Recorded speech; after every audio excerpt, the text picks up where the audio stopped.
Hi, my name is Jerry Williams, UFO researcher, filmmaker, blogger, and I'm here to talk to you about the possibility of life on the moon. To put the proper construct of what's going on, after the launch of Sputnik, which was in 1957, America and the Soviet Union were in a arms race of sorts for space. They were trying to one-up each other, and in the beginning of the 60s, President Kennedy offered a challenge to land a man on the moon and bring him safely before the end of the decade. And as you all know, Neil Armstrong and the crew of Apollo 11 accomplished that in 1969. However, there is a conspiracy afoot that I will focus on, that NASA has not only suppressed information about the possibility of ancient alien artifacts on the moon, but has also done a campaign to mislead and misinform the public.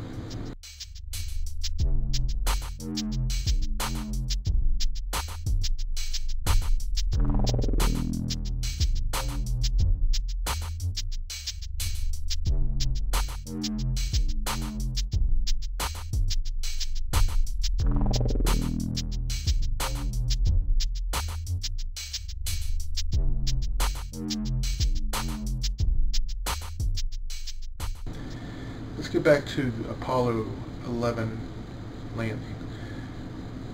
According to conspiracy theories, Neil Armstrong set foot on the moon and allegedly saw two massive UFOs observing him and Buzz Aldrin as they were walking on the moon. And allegedly, a former NASA employee, Otto Binder, said ham radio operators would actually hear from the unfiltered radio transmissions about Neil Armstrong and the others commenting on the huge size and complexity of these spacecraft.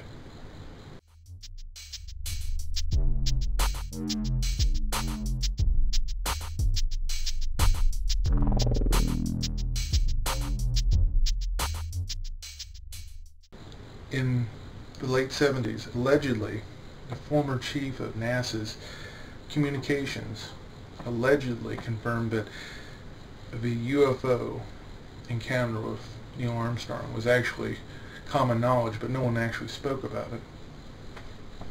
Getting back to the alien base, supposedly this is known as Luna. It's actually on the dark side of the moon, away from most observation from Earth.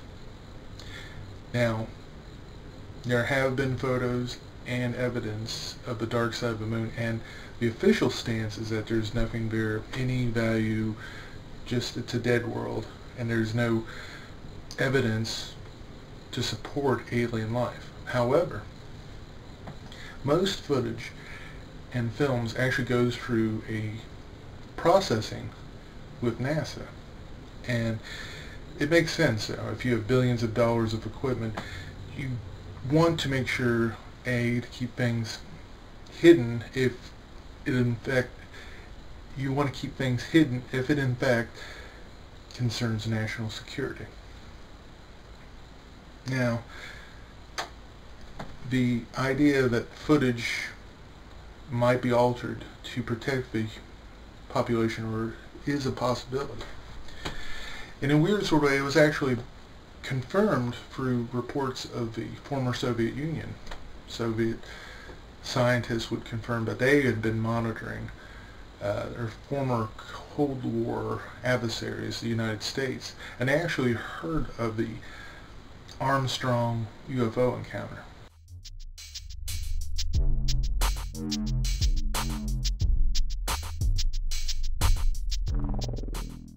So how does this affect official NASA policy? Well, official NASA policy is that there is no life on the moon. It's a barren, dead world. However, the idea that there might be secret spies, secret satellites still on missions to the moon is a possibility. And their information is probably, since that information is actually covered under Black Ops, a lot of these missions have probably been suppressed by the NASA and the government at large.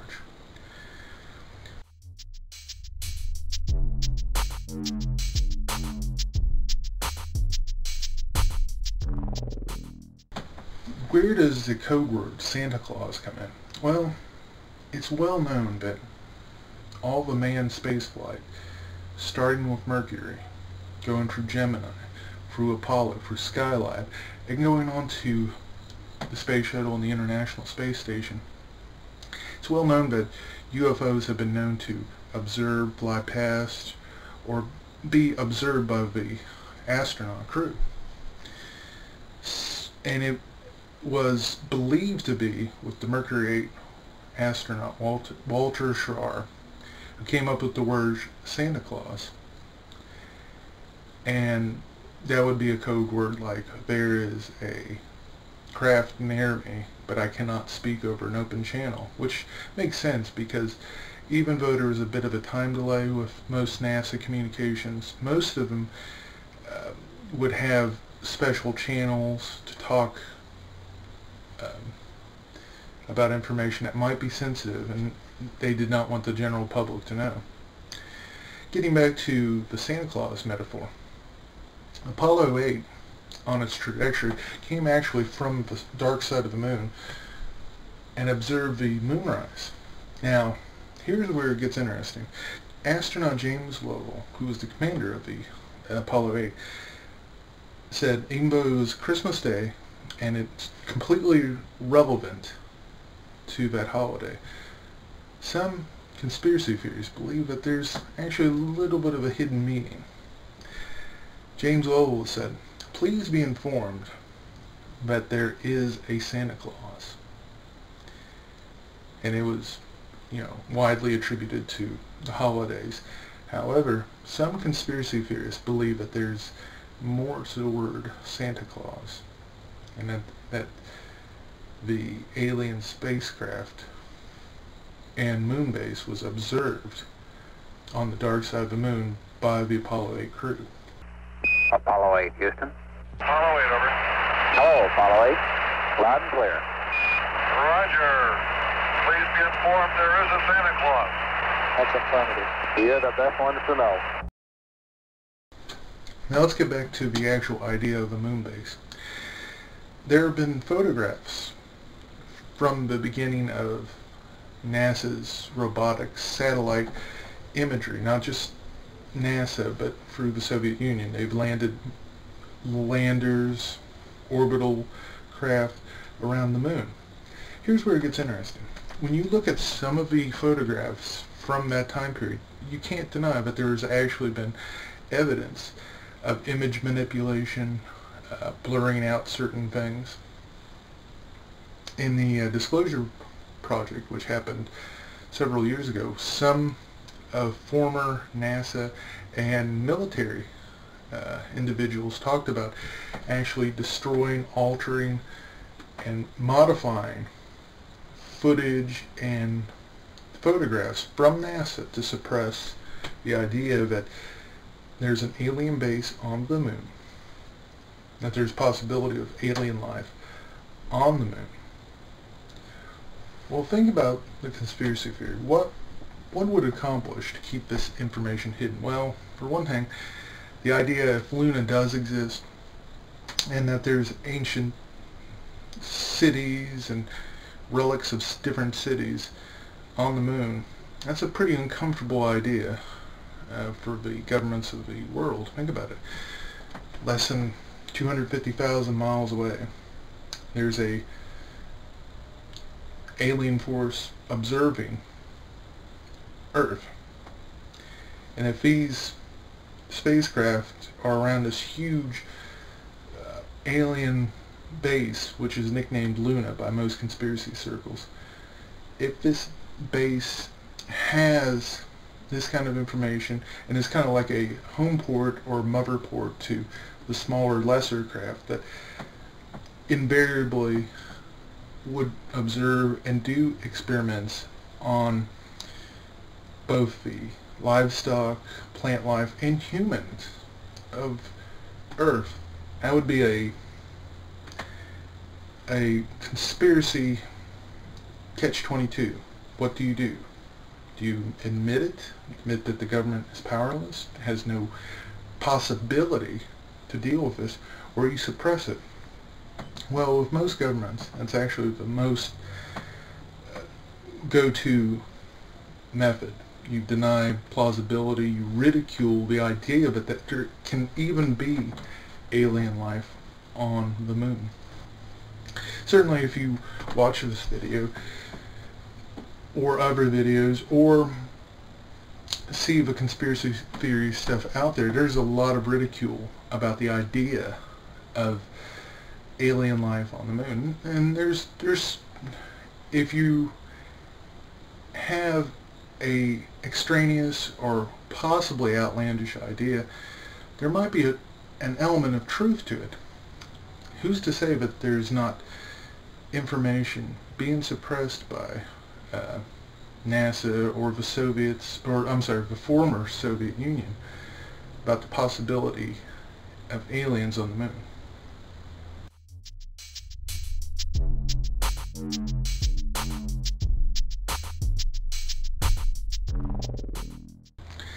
Now, recently, there's been talk of the Chinese setting up a toehold on the moon, which, according to conspiracy theories about what allegedly happened on the moon, allegedly, and this of course cannot be confirmed with hard evidence, which is one of the problems of dealing with UFO research. You have anecdotal evidence, you have people who will tell you information, but especially with military and science careers, you do not want to put your career and livelihood on the line. You can talk about it in private, but once you get on camera, people are unwilling, and there is a stigma against talking about UFOs and the possibility of alien life. There's still a stigma. Don't believe anyone who says that there isn't. With my former UFO film about a UFO crash in Kentucky, I could have people talking about it, but it was to get people actually on camera, to sign an image release, to actually, even if I promised I would like disguise them, that was just, it was an unforeseen, and there's still quite a bit of a stigma against that.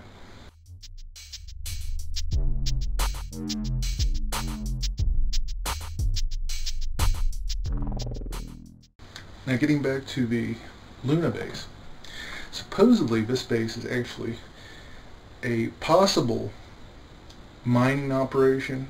Evidently maybe some sort of material is used or needed to propel the spacecraft from their world to our world. We don't really know. Everything that we know about the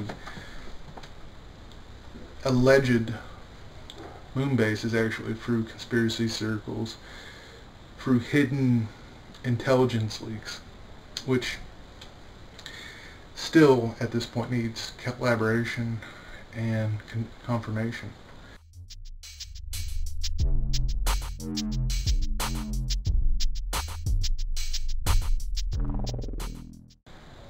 But now, getting back to the actual main idea of it, is there a possibility that Neil Armstrong and Apollo 11 may have encountered giant UFOs on their landing of the moon? Yeah, there's a possibility.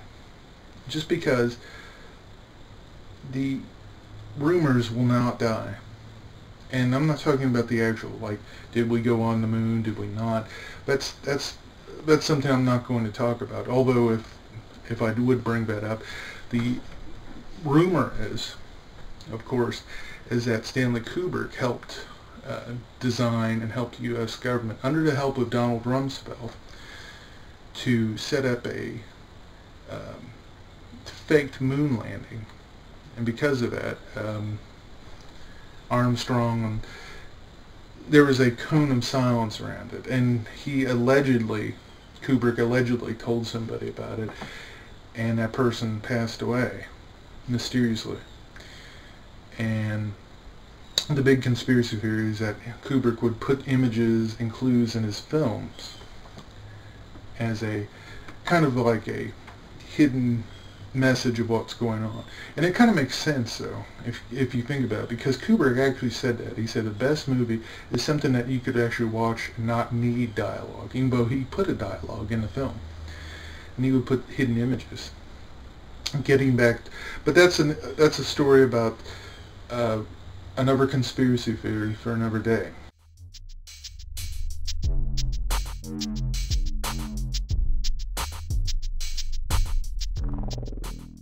Getting back to the moon base idea. The moon base idea is that from the beginning of the space race, there is a hidden images and evidence of some sort getting of either possibly an ancient civilization, which probably does not exist anymore, but essentially wreckage of old buildings. Richard Hoagland, a former NASA consultant, talked about it in great detail, and if you're interested, I would encourage you to look up his information and see what you think of his ideas and theories about both the moon and of the possibility of Martian life, which he talks about with dealing with images of both the moon and of Mars. Getting back to Hoagland and the other idea of getting back to the idea of the moon again, there is strong evidence that evidence has been suppressed from the United States and the worldwide public at large of possible information being censored by not necessarily NASA, but definitely government and national security types who would be in their interest to suppress such information. And I'll use, since we're using the 60s allegory and analogy, think about it with the Cuban Missile Crisis. Cuba had decided to set up itself as a communist satellite of the Soviet Union, and decided to put decided to put nuclear missiles 60 or 70 miles from the Florida shore. This idea of a threat to the United States that close, a lot of bets were taken off at that point. And as you know, that the Cuban crisis was actually dealt and handled. But I'll use this analogy in regards to the moon. The idea that a alien base, Luna, which is probably a port for interstellar or interdimensional spacecraft, that kind of alien apparatus that close to the proximity of Earth means that these creatures have technology probably beyond our grasp at this point, and that means that they can travel to and from with no consequence.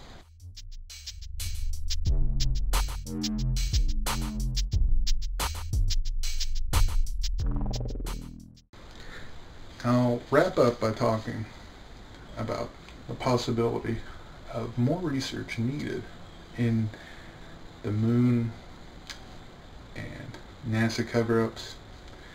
There's a wealth of information that is actually being released through NASA and European Space Agency, along with information from Russia. And one of the things about Cold War secrets and national security secrets is eventually, through the passage of time, they will be released. However, when it comes to the possibility of UFOs and flying saucer, there was a memo given to one of the preeminent scientists of Canada, and he was talking about the United States. And this scientist was actually in on the sensitive parts of national security for the United States. And he said, well, I consider, from what I understand, UFOs and flying saucers are considered 2 steps higher than the H-bomb, which means even at that point, the possibility of flying saucers, UFOs, alien life on the moon and beyond is still considered a national security interest. Just what our government and NASA is hiding from us is anyone's guess.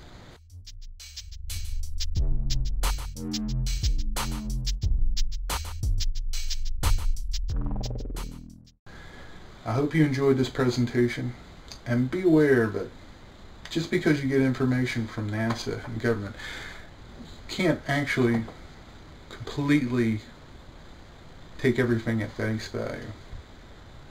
The idea is that a free government is a one where the population questions certain motives. And when it comes to flying saucers, aliens, and a possibility of a moon base, there's a possibility of things that may not be. I hope you enjoyed this film, and there's a wealth of information of this out there, so please inform yourself and your friends and get the truth out there. My name is Jerry Williams, and I thank you for your time.